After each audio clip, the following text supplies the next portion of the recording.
اس وقت تو پاکستان اور بھارت دونوں بڑی اگریسو ڈپلومیسی کے اندر انگیج کر رہے ہیں. بھارت کی جانب سے جو ڈیلیگیشن ہے وہ مختلف ممالک میں پہنچ چکا ہے. ششی تھرور سمیت بہت سے ان کے high profile politicians across the party line مختلف کیپٹلز میں جائیں گے. ادھر سے پاکستان نے بھی اپنے وفد کا اعلان کیا ہے, بریفنگز یہاں پر ہو رہی ہیں اور اس کے بعد یہ بھی اگریسو ڈپلومیسی شروع ہو جائے. As we mourn the loss of lives, India has emerged as a decisive, resolute nation, demonstrating a paradigm shift in the way we deal with terrorists. Unfortunately, we have lost huge amount of human lives. Innocent people have been killed. When this 26/11 incident took place, the Pakistan foreign minister was in India. Unfortunately, because of Pakistan's intransigence, that trial didn't go further up. But our government has taken all the steps to protect the life and limb of every Indian. It was a bunch of people going around identifying the religion of the people before them and killing them on that basis. تو جے شنکر نے وہاں پہ Europe کو سیدھا سیدھا lecture کر دیا ہے, یورپ کو اور ویسٹ کو. اس نے کہا یار بات سنو, do not give us lecture, ٹھیک ہے, and do not preach us. ٹھیک ہے جی, ہمیں پریچ نہ کرو, بتاؤ نا ہمیں کیا کرنا ہے.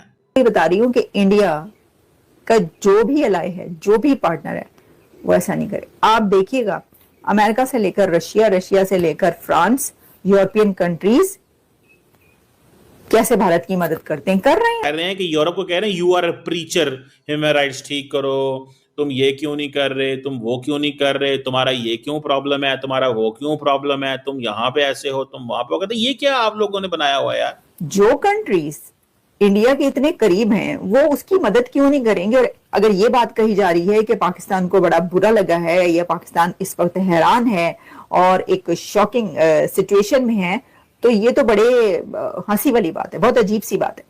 کہہ رہے ہیں کہ ہمارا رول بھی آرکٹک افیئرز میں ہونا چاہیے, because much of the Arctic doesn't belong to any one.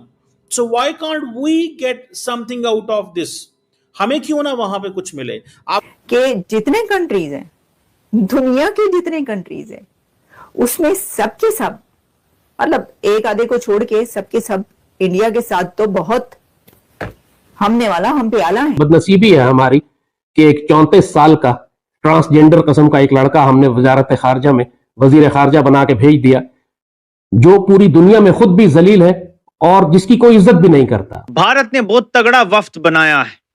Bharat بہت بڑا مقدمہ پاکستان کے خلاف بنانے جا رہا ہے, جس میں دہشت گردی کی سپورٹ سے لے کر بہت کچھ ہے. ایک دن پہلے میں نے آپ کو بتایا تھا کہ ڈاکٹر ششی تھرور جو ہیں ان کو نریندر مودی کی حکومت نے ایک ڈیلیگیشن کو کے طور پہ بھیجا ہے, جو دنیا میں جا کے بتائیں گے کہ پاکستان کیسے ہندوستان کے خلاف دہشت گردی کر رہا ہے. کریڈینشلز اس لڑکے کے یہ ہیں کہ اس کے باپ اور دادا گندی فلموں کے ٹکٹ بلیک کرتے تھے, اس لیے اس کو ملک کا وزیر خارجہ بنا دیا گیا. ظاہر ہے پوری دنیا جانتی ہے کہ اس کے کریڈینشلز کیا ہیں. بلاول زرداری جو ہیں وہ تقریباً 37 برس کے ہیں, عمر تو ٹھیک ہے ان کی, آکسفورڈ سے انہوں نے پڑھا ہے, انگلش بہت اچھی بولتے ہیں. ایکچوئل جو گول ہے مجھے پتہ چلا ہے ہندوستان کے میڈیا سے, وہ یہ ہے کہ کیس بنانا ہے کہ Pakistan should be in the FATF financial action task force کی, پاکستان کو سیدھا سیدھا بلیک لسٹ میں ہونا چاہیے. ان کو دیکھیں کہ پاکستان کی جو شریف زرداری عاصم رجیم ہے, حکومت ہے, انہوں نے بلاول زرداری کو لانچ کیا ہے. ڈاکٹر ششی تھرور جو ہندوستان کے ایم پی ہیں, کانگریس سے ہیں, لوک سبھا کی جو فورن افیئرس کمیٹی ہے اس کو ہیڈ کرتے ہیں, انہیں کاؤنٹر کرنے کے لیے.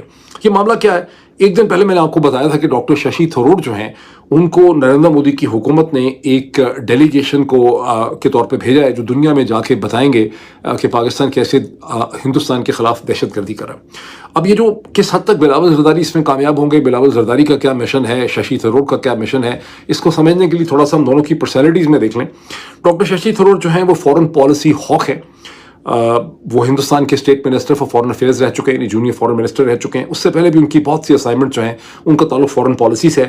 بہت دیر انہوں نے یونائٹڈ نیشن میں کام کیا, جہاں وہ اسسٹنٹ ایڈیشنل اس کے سیکرٹری جنرل تھے, یا اسسٹنٹ سیکرٹری جنرل بھی رہے. اس کے بعد 2006 میں